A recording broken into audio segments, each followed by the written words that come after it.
Alright, I'm going to make a video now that's going to take you through the entire process to make one shape on the truck.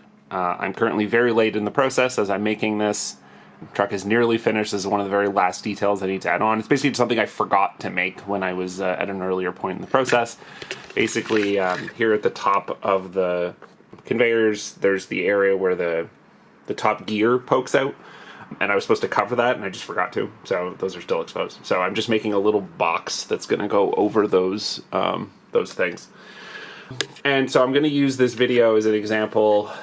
There's going to be some pieces of this that are here, like in real life, with the camera, but actually probably the majority of it's going to be in Illustrator on the computer, just to kind of give you a sense of how we how I make all these shapes that this thing is made out of. So.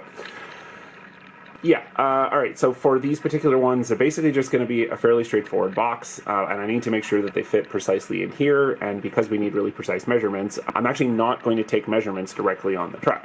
What I'm going to do is I'm going to take all of my measurements, because I have all the files that I use to make these shapes, so I'm going to get all of my measurements from there. So let's jump to Illustrator.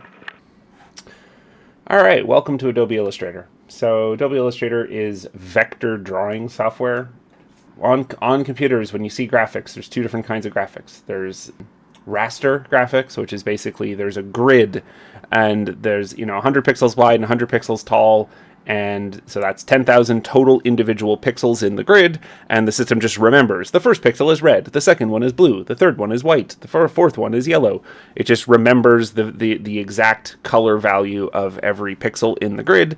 This is how you get this is what normal graphics you're used to looking at look like. It makes much prettier graphics because you can have every single pixel be the precise value that you want.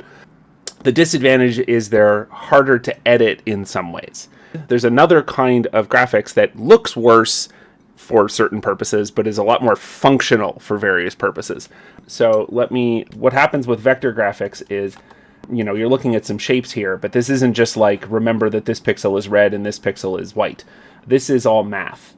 So I can it remembers the X and Y coordinates of this pixel right up here, and then of this one up here.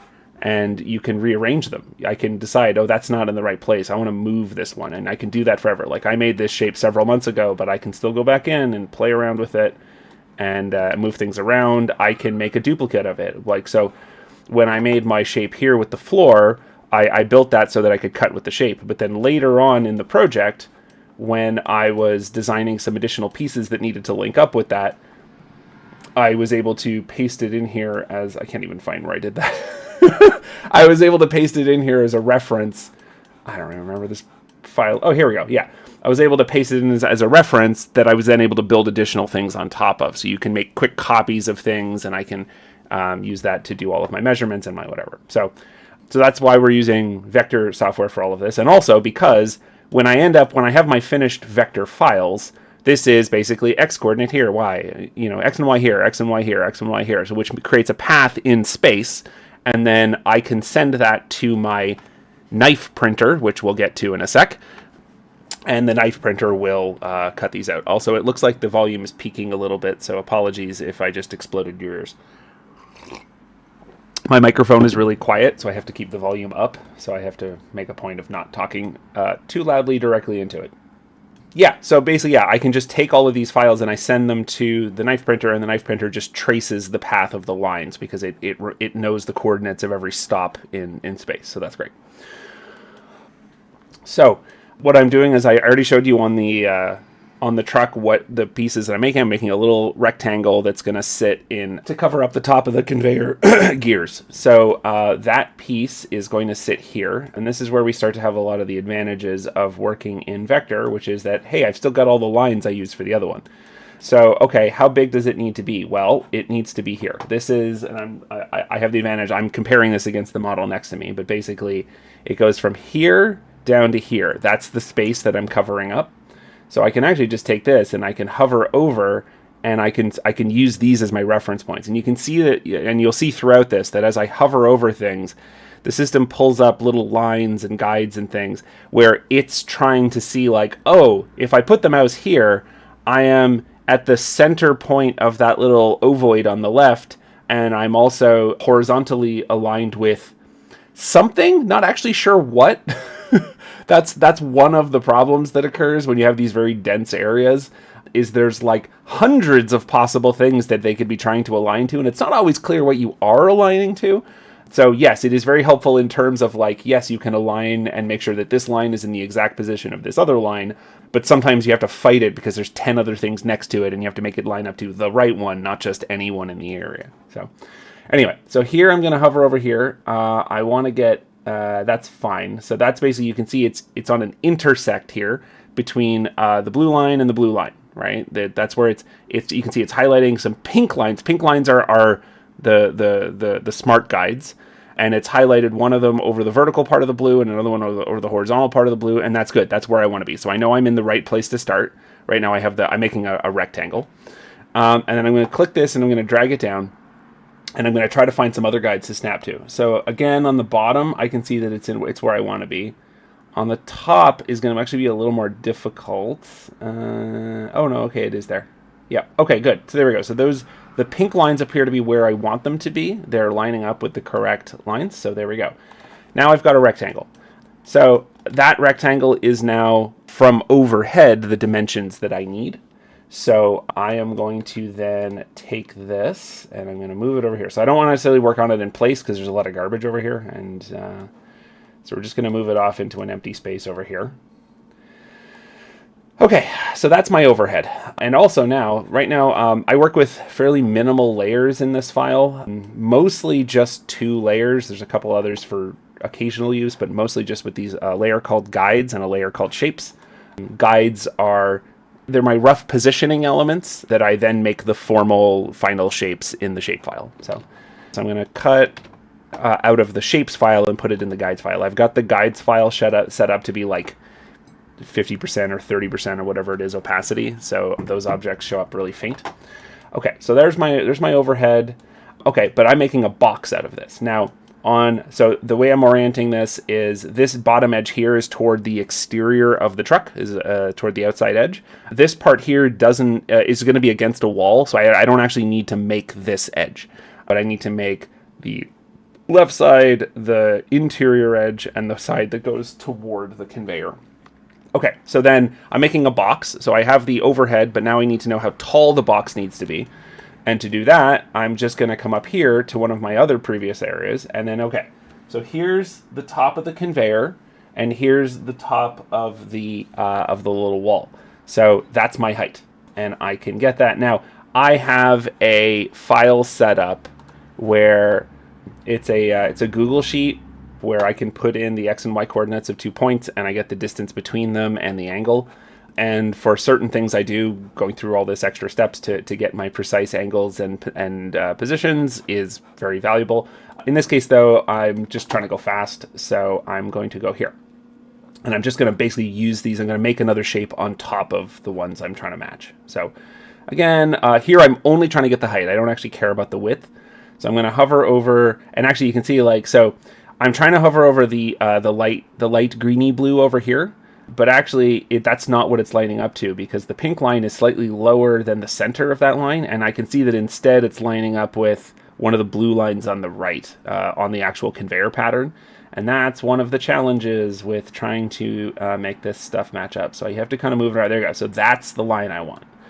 Does it matter that much for this particular one? Probably not, but you know, it's still, you still, wherever possible, want to make things line up the way they're supposed to, and not, because if you make enough sloppy mistakes, eventually things don't fit properly. So wherever you can, try to make things correct. Okay, so there we go. So that's going to be the height from here to here. It turns out I'm working in millimeters. This one is going to be 12.999 millimeters, so 13. That space is 13 millimeters, although there's going to be an asterisk on that. So, okay, so I'm going to cut that shape, and we're going to come down here, and then here we go. So I want this to be, so this is the front face, and if I put it here again, pink is always like locking and lining up. So there we go, and it lines up with that edge. And then I'm going to make this the full width here. Great. And then I'm going to copy it. I'm going to paste it in place.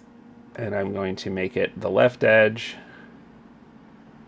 Great. All right, because the sides are not, this is not it's not a square. It's longer in this direction. So I had to make that side a little longer. Okay, so we're doing pretty well. The one on the right is going to be a little more complicated because, I'm just going to save real quick, because it has to go around here.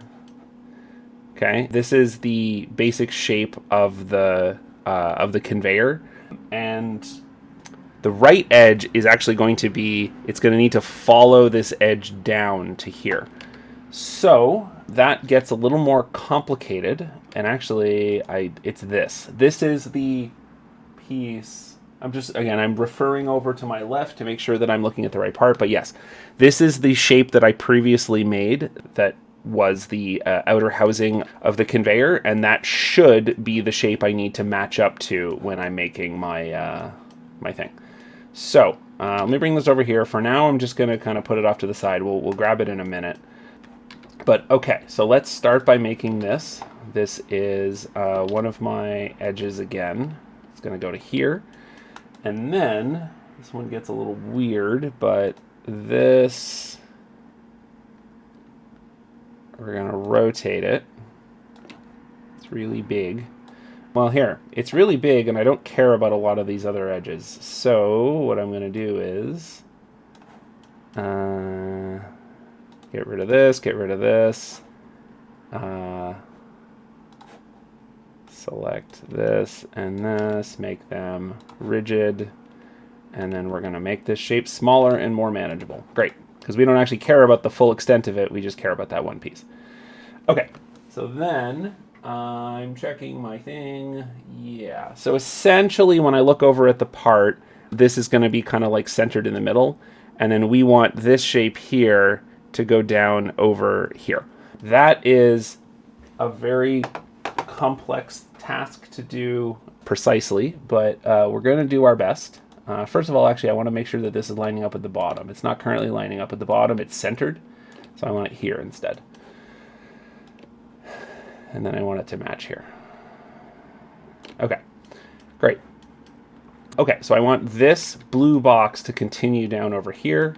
There's a couple different ways I can try to do that. I'm going to just use a slightly lazy. This is a piece that doesn't tremendously matter. It's just not. What? Sorry, I'm confused. Oh, there we go. This one can be a little rough as far as following the curve. That's not really going to change a whole lot. But anyway, so I'm putting an extra vertex in the middle of this one. So we're going to take this rectangle and we're going to turn it into a more complicated shape. One way that I could make this is I could make a larger shape and I could basically cut this out of it. You know what? That might be more interesting. Yeah, we're going to do it that way. It'll be more accurate and it's cooler to look at. So, okay, never mind. We're going to make this actually a hard edge and we're going to add one more edge. Okay, so I've added some extra edges here. I'm going to make this. Okay, so I want this to line up with the center of the curve. So we're going to grab what's the Y value here. By the way, anytime I'm working in Illustrator, there is a possibility it may just crash on me. Illustrator does not like my graphic driver. And that is something I got to live with. Okay, here we go. So it's lining up with its neighbor here. And then this one, we want to go down. Basically, I'm trying to make a rectangular shape that goes over the area of the curve. And then I'm going to make this the front. And then I'm actually going to copy it just because I still want this to be there when I'm done. So I'm going to select that, I'm going to select that, and I'm going to come over here to the Pathfinder, and that lets me do shape math. So you can do like combine these two together and make a shape that is both of the shapes, right? So now we have a shape that goes, but that's not what I want. I want the opposite of that. I want to subtract. And there we go. So now I have a shape here that follows down, and I deleted all of this out of that rectangular shape, and it gave me this that I want. So there we go. That's what the edge is going to look like on that side, which helps it drop in over there. Great. Okay, that's basically what we want for the dimensions of the box, except it's actually not. So that would make it a precise fit for this space here. But again, I am working in cardboard, and cardboard has, physical requirements like, I need to be able to glue this. And so I need to account for basically the width of the cardboard in various ways. So like, for example, if I'm making 2 layers on top of each other or 3 layers on top of each other, I need to account for the 0.5 millimeter thickness of each successive layer, which makes everything half a millimeter larger on the exterior layers or half a millimeter smaller on the interior ones. I need to account for that when I'm bending things. And in this case, I need to account for it when I'm gluing. So the this rectangle that I've made needs to kind of sit up here on the edges, but it needs to extend far enough out that I can actually glue the bottom edge of it onto this floor area here. So I'm going to start doing that. Okay, so then so basically I'm going to make it bigger. All right, so to make it bigger, I'm going to come in here. I'm going to lock my bottom right corner so that it stays where it is, and then I'm just going to make this, however big it is, 1 millimeter bigger.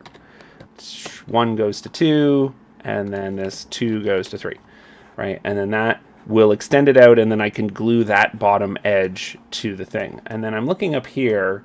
I could make another change because, like, the way I did the floor up here, I just did this arbitrary pattern, and it almost seems to imply that this would actually go out further, that it would go out to here. So actually we're going to do that. So let me go back and take my shape.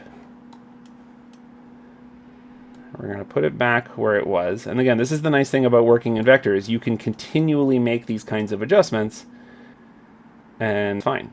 And this is also why I'm doing all of this in the guides layer, because right now all I'm just doing is figuring out the space this thing is going to occupy. Is that lined up? No, it's not. So again, zooming in further helps you be a little more precise with your alignments, because it tries to align to things that are currently on the screen, and if you zoom in and there's fewer things on the screen, there's fewer things for it to get confused by. So, all right, so for here, I basically want to go, so that would take it to the bottom edge of this, but I think I actually want it into the middle.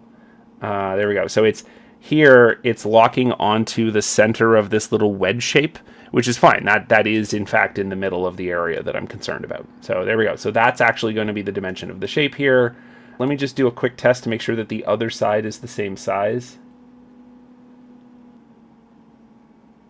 It is not. Yeah, my truck is not symmetrical, so when I do the one for the other side, it's actually going to have to be slightly smaller, because you can see that this one goes more than halfway down. So something for me to account for. I'm not going to make you guys sit here and watch me make a variant shape. But anyway, okay, so that gave me my 1 millimeter extra on the left and my actual quite a bit more on this side.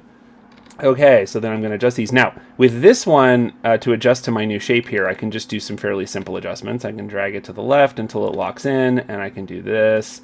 When I do this one, it's going to go up here.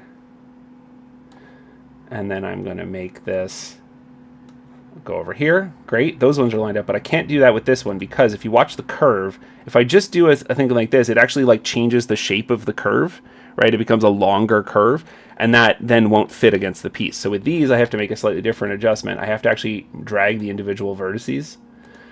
So I grab the two at the top, and I'm going to drag these up until they snap. Yeah, there we go. And that preserved this shape while extending this to where I needed it to be. There we go. So that's my better shape. And then, okay, we're done, right? Well, no.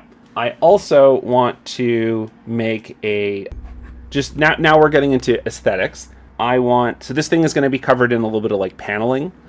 And I think that it would be a more interesting paneling shape if it was slightly angled.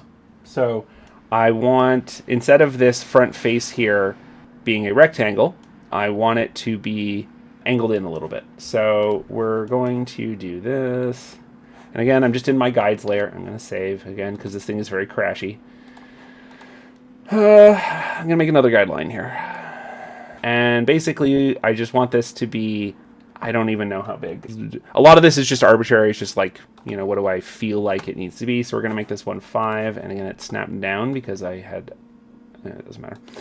Okay, great. So we're going to put that there. And that's how much we want to go in there. And then how tall, I'm going to have it go most of the way to the ground. I'm going to take 1 centimeter off. So 48 goes to 38. Align to center. 38. Great. Okay, so that's the size of the panel that I'm going to have. So then I'm going to adjust these.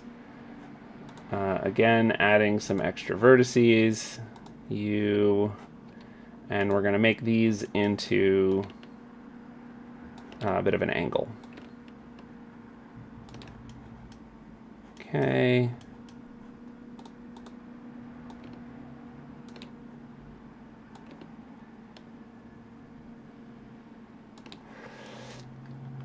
Okay, so now my my sides have a bit of an angle on them.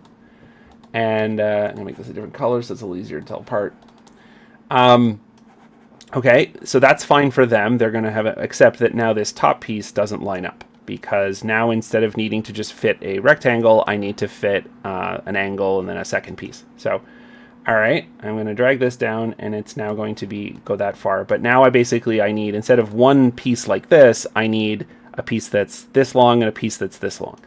So in order to get these shapes, again, I can go to my math spreadsheet, and I can put in the x and y of the first vertex, the x and y of the second vertex, and get the math there. It is faster, however, to just do lines. Now, normally when I'm not recording a video, I do it the correct way. But today, because I'm recording and I don't want this to take a million years, I'm going to go like this. And I'm just going to drag a new line. And then now I have a new line that is the correct length and that gives me the angle as well. It's faster than doing it the other way. I don't like... The reason doing it in the spreadsheet is better is that there's no possibility that I'm choosing the wrong vertices and doing stuff, whereas the line can fudge wrong. Also, sometimes I just lose my reference lines this way. It's a very large and messy file. Anyway, so I'm going to select this shape. This is now the length. So that is the length of the first thing here. So we're going to go here, and we're going to say this has a height of 9.433. I'm going to drag that down here, and then we're going to say, okay, now we need this piece, and again, this one, we are going to go like this, and we could do this with the math, but I don't care right now. So this one is just 5. So this next one needs to be 5. Boop. And we knew it was 5 because that was what I set this to be. So, okay, great. So there's my actual box shape. All right. So then how do we turn this into a box? So I'm going to... Okay, so these are my references. This is like my positions of my vertices. So now let's make the final shape that we're going to cut. So I'm going to turn this shapes thing on here. Oh, actually, I need another thing on here before we can do this. Tabs.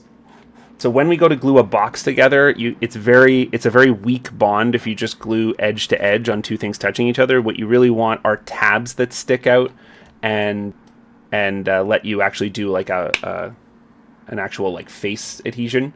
So we're going to add some of those here, and we're going to do with those. I'm going to take this. So this is the two shapes that we had up here. I'm going to give them a width of 5. Oh, that's going to be pretty big considering how tiny the shape is I'm making. We're going to go with 3. So I'm going to add them onto the edge here. And then we are going to... So I'm gonna make them a little smaller. So this one I'm dragging up, and you saw that it was like an intersect. That means it stopped when it hit this line. And then up here, I usually like to just angle my tabs in. It doesn't really matter, it doesn't make any difference. It's just that it communicates to me that it's a tab and not a final part. There we go. There we go. So there's my 2 side tabs. I'm gonna make a copy, object, reflect. The reflect in Illustrator is really confusing because it says, do you want to reflect horizontal or vertical? But it's not, because you would imagine I'm trying to flip it over to the left. So you would say, oh, it's horizontal. But no, it's not. Do you want to do a horizontal reflection? It's that do you want to reflect in the vertical axis? So it's like if we imagine there's a mirror in the vertical axis, we want to flip across that. I don't know why they chose that terminology. It is not necessarily like industry standard. I have other pieces of vector software that label it a different way. I do not know why Adobe chose that, but it is continually something I have to like actively think about when I am doing these. Anyway, vertical is correct here. I want to go in the vertical axis. And I'm going to drag this over here. So there's my 2 tabs there. I'm going to need... Actually, I don't need a tab. Well, I guess I could have one just to help glue it down. That's fine. It's harmless to add this. Okay. Cool. And then that's going to do the front of there. That's going to go to the front of there. I think that's fine. I think that's all the tabs we really... Well, I could have one on the left. Yeah. Okay. One more over here. Align right and 3. These are all 3mm tabs. Okay. great. And those are going to be my gluing tabs, which help me glue all of this together. Do I need one there? I think I actually want one on this edge as well to help me glue that in. Now this one's going to be a little more challenging to drag a box around. Can it find the vertex? Sometimes it can. Yeah, it found that one. Okay. 3.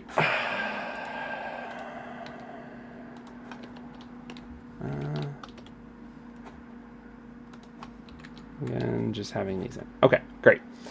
So that's all the extra pieces that I need. Now I'm going to draw the shape.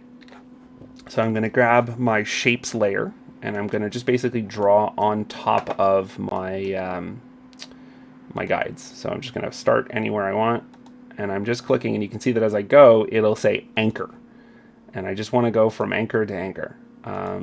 Sometimes when I'm dragging this, I want to go on an intersection between 2 lines, but today when I'm making the box, I have anchors. Now, here, this cut is actually going to go down here, but I don't want to drag down and then have the returning line go on the same line. I don't know for sure, but I have a suspicion that that's bad for the cutter, that it would get confused and tangled up when it tries to go down and then double back on the same thing. So instead, I'm going to use the exterior shape, and I'm going to come back in a minute, and I'm going to add an interior separate line to do that cut. Here, I'm just going to go quickly.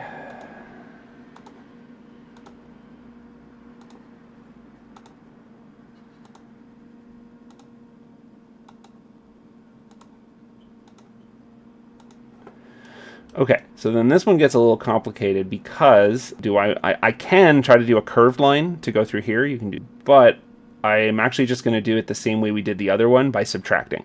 So I'm going to come down to the center point here, and then I'm going to go out to here, and then down, and then as a second thing, I'm going to cut this out, which is why, you see my foresight about leaving the, not deleting the shape forever? It's because I'm super smart.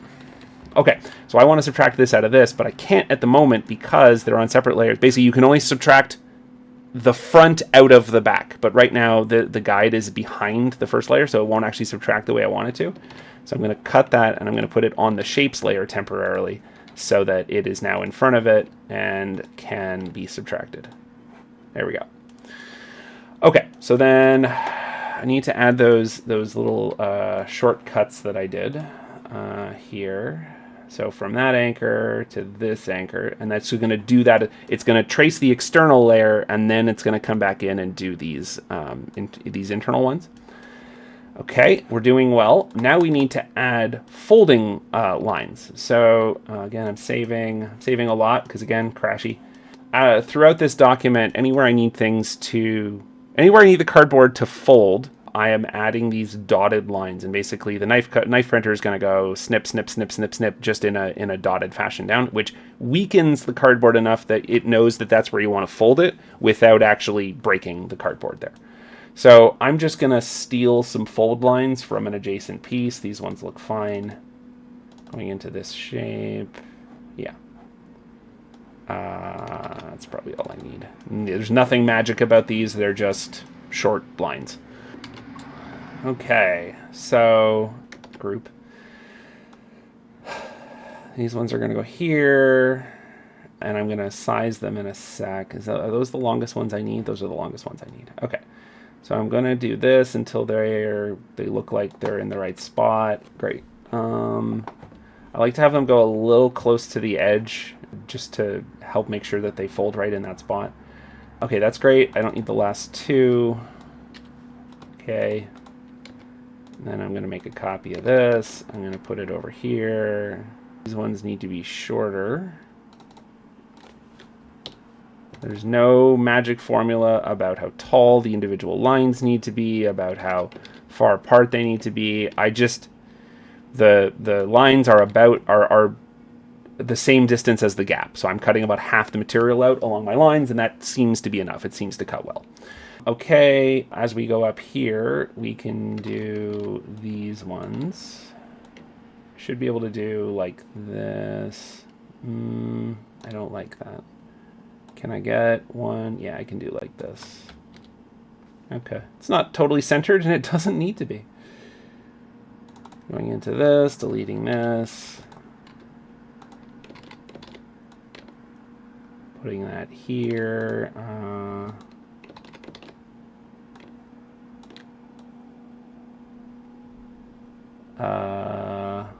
3. Yeah, we're gonna do 3. Delete this one.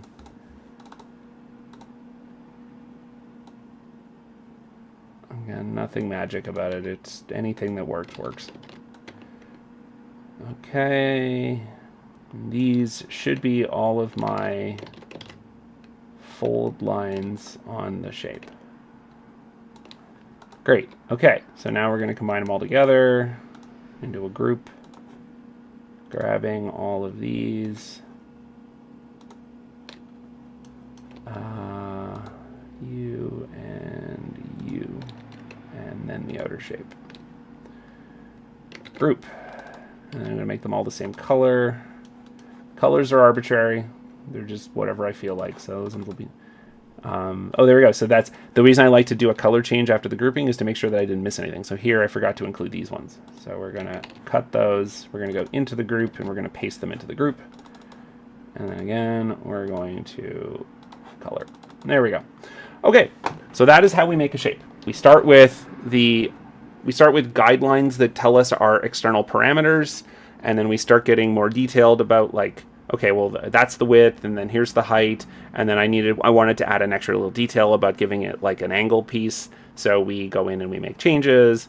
We get the guides looking as clean as we want. I forgot to do dotted lines down here. I'll do that while I'm talking. We make things as clean as we can, and then and then when we're happy with the shapes, we go into the shape layer. And then we draw the actual lines that the cutter will cut. So the cutter is going to go around this outside layer, and then it's going to do all of these little folding cuts and these 2 cuts into it, and then eventually that's going to go through the knife printer, and we'll cut it out and we'll get a final shape. So I'm going to skip ahead in the process here. This piece is also going to need some paneling on top of it. I'm not going to make you watch me make that, but I will cut to going to the knife printer. So yeah, I'm going to stop recording now. Okay, so next we're going to start preparing the cardboard to go into the cutter. So ultimately we're going to try to print on this. This is a side cutout of a Fresco box, a soda packaging box. And so I've cut it down to just one of the rectangular segments. The piece I'm cutting is very small, so I'm using a spare scrap. There's a side that has a cut in it that I don't get the full 12-inch length, but occasionally when I'm doing small pieces, I can make use of these. So when we put it into the cutter, it needs to be held very, very, very still and in a precise location so that the cutter can make these accurate cuts. So I was a little surprised when I got this for the first time, the Silhouette cutter, to find that how this material gets held down to go in the cutter is actually glue. That just seems like such a low-tech part to go into such a high-tech device, but yeah, that's the answer. So you get these sheets, it's like a piece of plastic, and the area in the middle has a releasable adhesive stuck on it, and you just take your materials and then you stick them down onto the grid. So I'm going to stick this into the top left corner, and then you press it down. I've got these that are used for various purposes, these like bottle openers that are just a convenient piece of flat metal.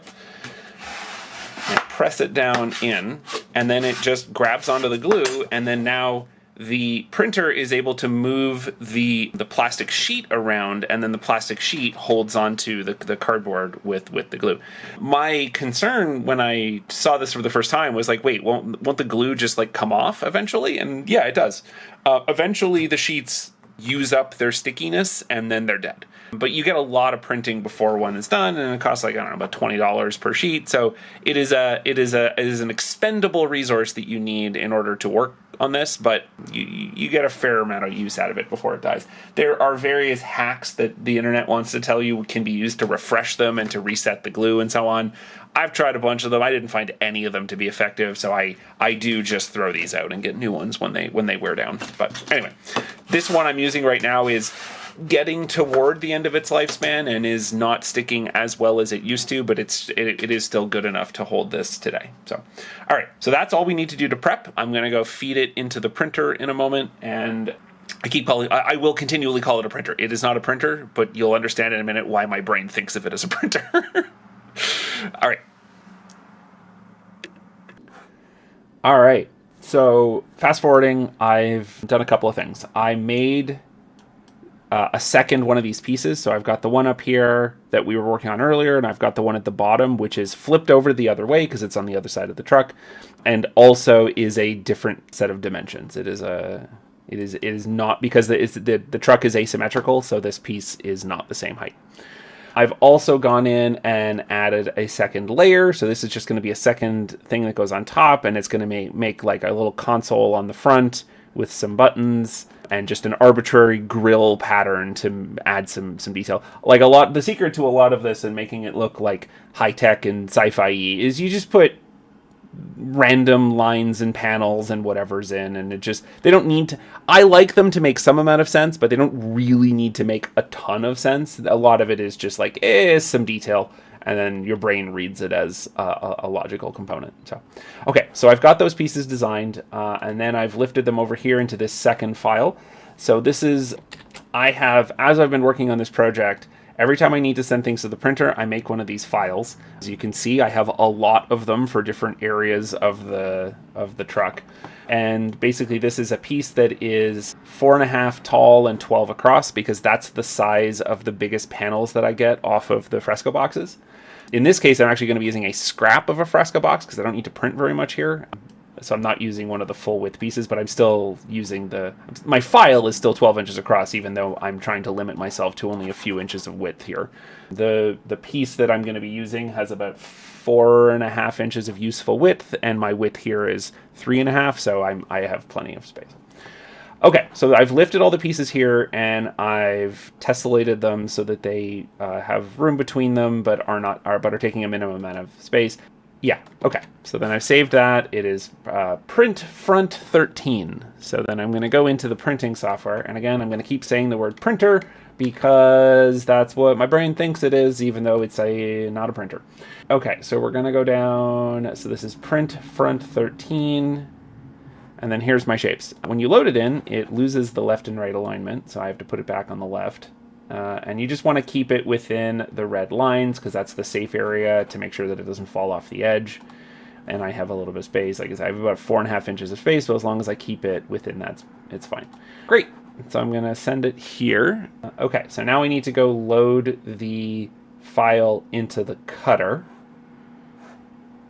This next part is very awkward to demonstrate because it requires both my hands, but also the camera requires one of my hands. So because I'm very smart, what I've done is I've hung the camera around my neck while it's attached to a tripod and put two of the tripod legs in the belt of my pants.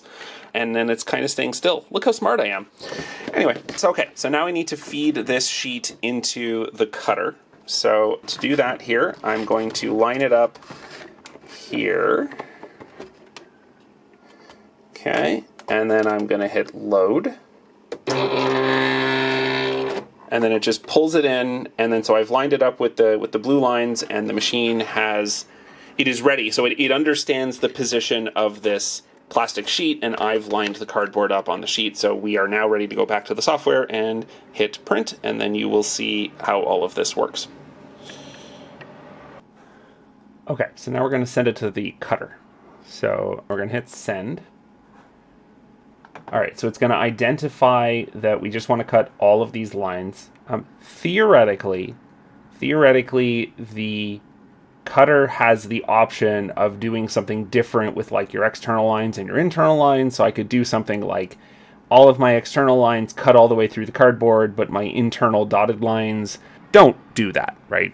Make those like cut with a different blade that's in the machine, or cut to different depth settings or something like that. I don't do any of that. I just cut everything to the same. These are here. And then up here we set our settings. The settings that I have found are good for cutting through this particular material. There's 3 settings primarily that you control. There's blade depth. So this is how far do you want it to go down. The material I'm cutting is 0.5 millimeters thick. So I use a depth of 6, which is 0.6 millimeters. Just to make sure that it protrudes through the other side. You want it to be just as you want it to be larger, but larger by the smallest increment you can manage. You then want to set the number of passes, because basically if you just have it go around the cardboard once, it's very often not going to go all the way through. So I want to set it to go around 3 times. Force is just kind of an arbitrary measure of how hard is it going to be pushing, and depending on how hard your material is, you may need more force. You don't want too much force, because that can cause the blade to jam into the backing board, and then all the alignment gets thrown off. And then speed, I just always set to 1. I'm not in a hurry. I want it to take its time. And honestly, even speed 1 is pretty fast. So like printing at higher speeds worries me. So yeah, speed 1 always for me. These are my default settings for cutting through this. Sometimes when the blades start to get a little dull, they'll stop cutting well at these settings, and I'll have to do something like on the most recent blade that was not doing well, I put it to 7 depth and 5 passes. It took longer to cut, but again, I got decent results, and I got another, month out of that blade. But yeah, this one I'm using now is a fresh blade, so 6, 3, 20, and 1 is my settings. Okay, I am now going to send it to the cutter, and then you get to watch a probably sped up version of this printing, because it's going to take a little while to actually print.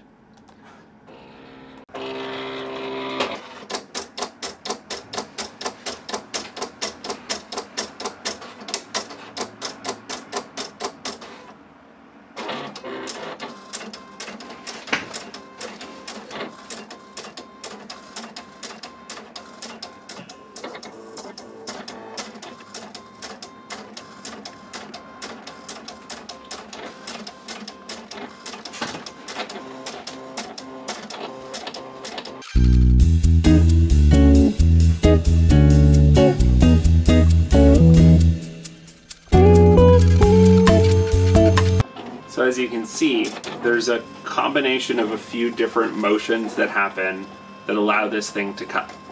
So there's that bar that you can see on the front. That is the roller that is used. By the way, I have no idea what any of this terminology actually is. I'm inventing my own terminology. So there's the roller that grabs onto the plastic sheet and moves it up and down. And then there is the print head, the cutting head. That this is the reason why I think of this as a printer, because that mechanically is working exactly like an inkjet printer. It goes back and forth on the left and right. So you get your vertical movement through the roller, and you get your horizontal movement through the print head, and the machine carefully coordinates the combination of the movement between those two things to make sure that it is in the exact position it needs to be at any given time. And then it, translates between different positions to draw the various lines it's being asked to draw. The next motion that you can see is the print head goes up, or excuse me, again, I will never stop calling it a printer. It's just how my brain thinks of it. The cutting head jumps up and down. It lifts up when it wants to not cut, like when it's moving between pieces, and it drops down to the precise height that it's been told to press to when it wants to actually make a cut. And you can see when it's cutting here, it's going around the shapes, and listen to the sound.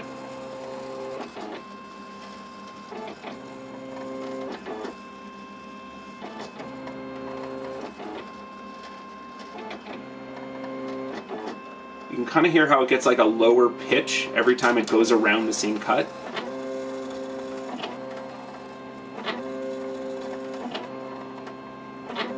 On the first time it goes around any shape, it goes like, because that's the knife cutting through all the fibers. But on every successive pass of the same piece, that sound, you're cutting fewer fibers because you've already cut most of them.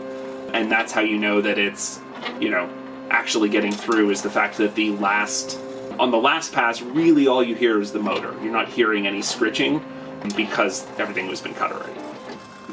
This is how I tend to discover that, one of the warning signs that the blades are getting dull is that even on the last pass, I'm still hearing a little bit of scritching, and that tells me that the blade is dull and it's not actually getting through the material like it's supposed to. So, anyway, so this is just going to sit there and cut. This one says it's only going to take the software gives you an estimate of how much time remains in any given cut. I have found that the estimate is a few minutes longer than it actually takes. So right now it's telling me 4 minutes and 15 seconds remaining. My guess is probably about 2 of that it'll spend cutting. But anyway, I'll let you finish watching this.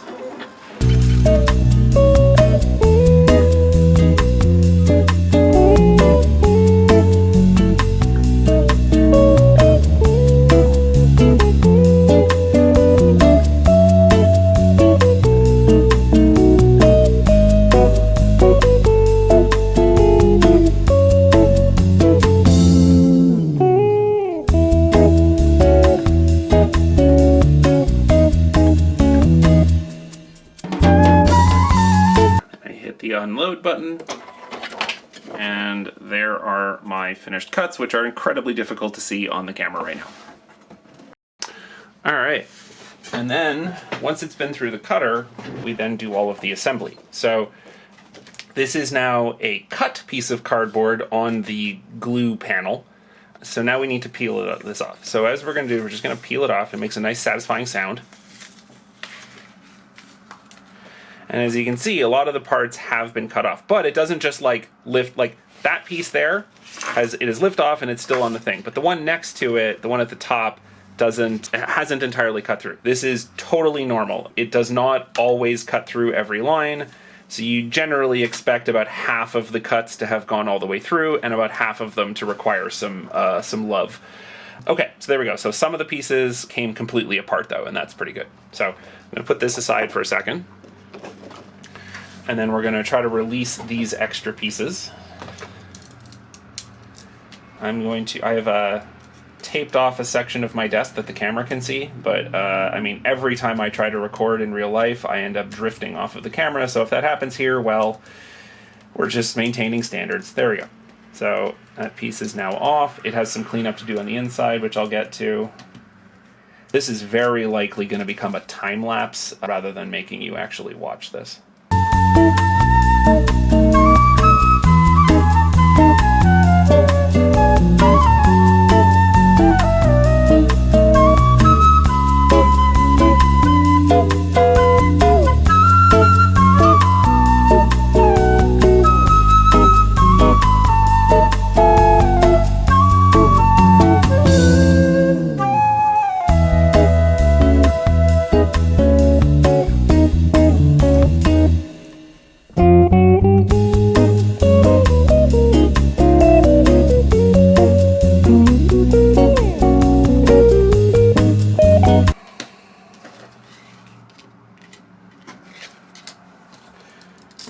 Alright, so these are our pieces, and now I'm going to, now I'm going to start folding them. So a lot of these I can do by hand. Any of the big pieces I can fold by hand, and they just fold nicely along the cut line, the dash lines. For the edges, so the piece protruding off the edge is only 3 millimeters. Those ones can be a little hard to bend precisely, so I'll often use pliers for the really skinny ones.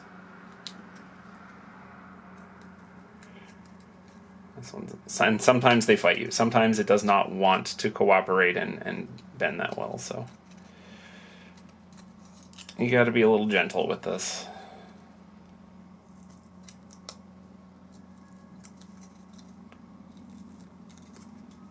They're all bending in the same direction, which makes it fairly easy.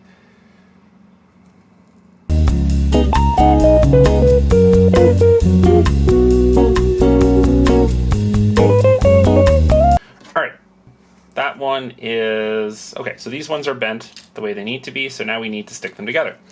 We're going to do that with white glue. So this is my bottle of white glue.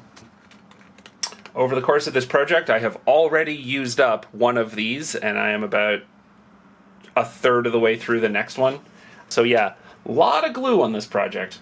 A lot of glue. Not a huge deal, but like when I say I'm using white glue, it is still white glue from a company that makes like wood glue. And in fact, they call it wood glue multi-purpose white glue. It's still basically white glue, and if you can just kind of use any Elmer's glue, and I imagine the result is pretty similar.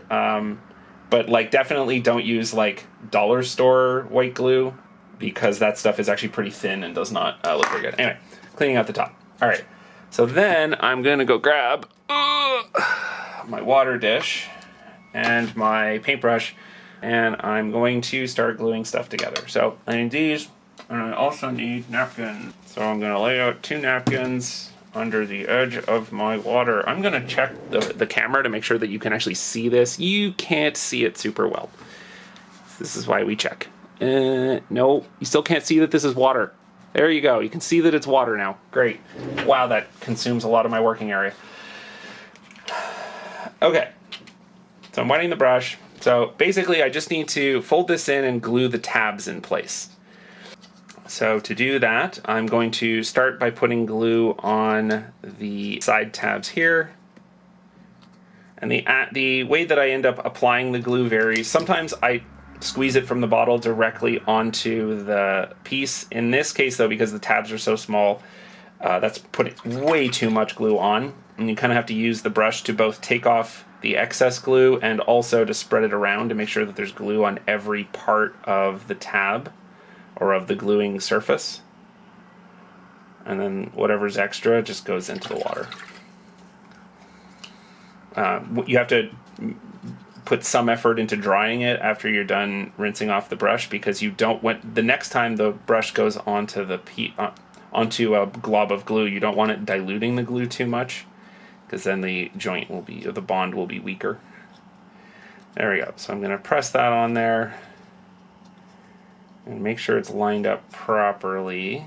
This is very difficult to show you at the level of zoom that you're at, but trust me, I am making sure that the lines line up properly. I'll take this, I'll do some cleanup here. If you brush the glue thin enough, like it's going to ooze out a little bit, and if you brush it cleanly enough, it when it dries, it'll be thin enough that you won't be able to see it through the final layer of paint.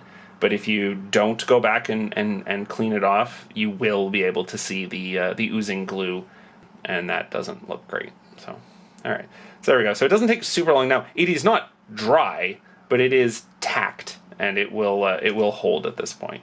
The wood glue is pretty good about that. The white wood glue. All right, I'm gonna do the same thing on this one. Bending the tabs in. It's not where I want it. There we go. Great. So again, I'm going to put on some glue. Use the brush.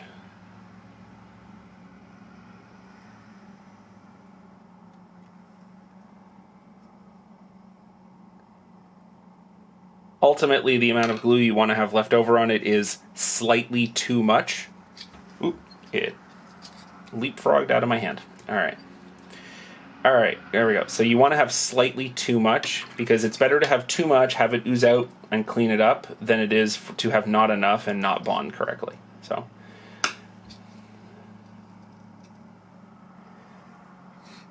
okay, and then again, we just hold that. Oh, this one came off. Haha. All right, well, and then now I just sit here and hold these for a couple of minutes.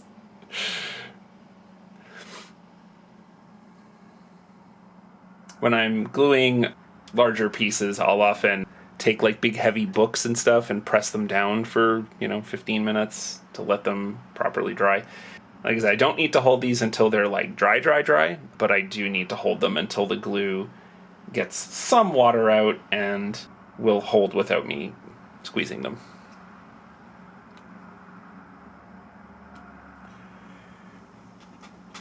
Spud peeks at camera. Oh yeah, you can totally see this. Great.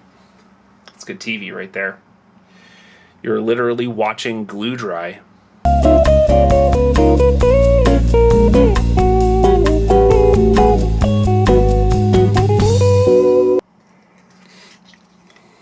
All right, those should hold now.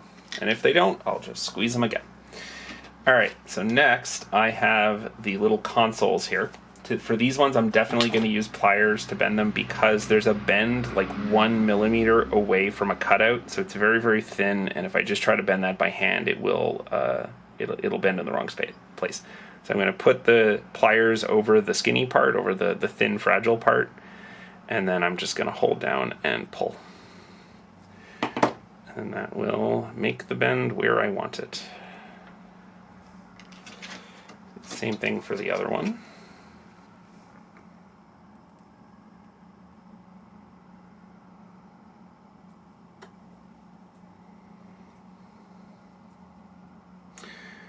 I very intentionally chose these pieces to do this demonstration for the reason that they are super small, very simple. These don't have a lot of complexity to them. They're just a box. Because, like, as you can see, like, probably I imagine the runtime of this video is it's like an hour, and that's an hour for like the simplest shape on the whole thing, right? So, as you can imagine, trying to do a recording for a more complicated piece would take a lot longer and would be a lot harder to understand what I'm doing. So I tried to pick one where it's kind of dead simple what I'm trying to make.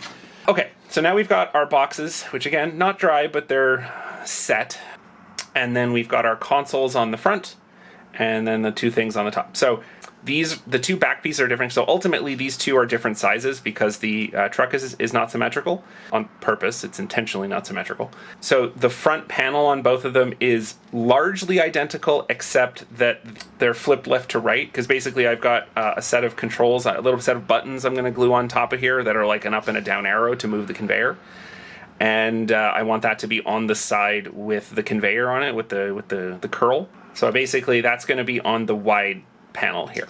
So this will get glued here.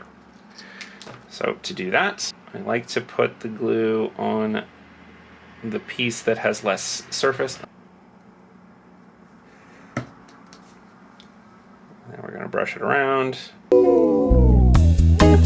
Again, your goal is you want slightly too much, because we will be brushing more of it off. And again, I want the side with a big flat piece toward this, so this is the right one, and we're going to put it here, and it's going to go around over that. So once it's on, you got to squeeze it, which causes, you're not really going to be able to see it, but it causes extra glue to ooze out the edges, which gives you a nice tight bond between the two pieces. And then we go in with the brush, and we clean up. All right. And then I'm just going to do the same thing for the other three pieces.